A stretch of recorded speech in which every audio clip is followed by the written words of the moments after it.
You ask Tiger to calculate. This deals with linear inequalities with one unknown. The final result is g smaller than 8. Let's solve it step by step. Group all constants on the right side of the inequality. Subtract 4 from both sides.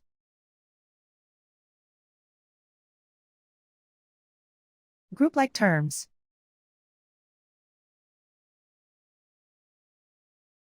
Simplify the arithmetic.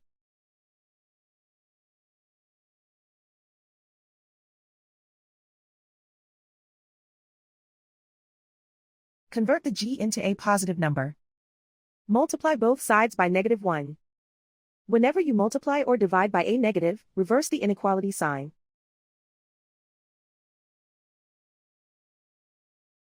Remove the ones.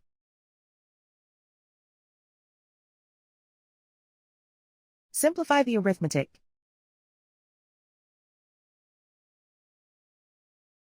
Plot the solution on a coordinate grid. And so the final result is g smaller than 8.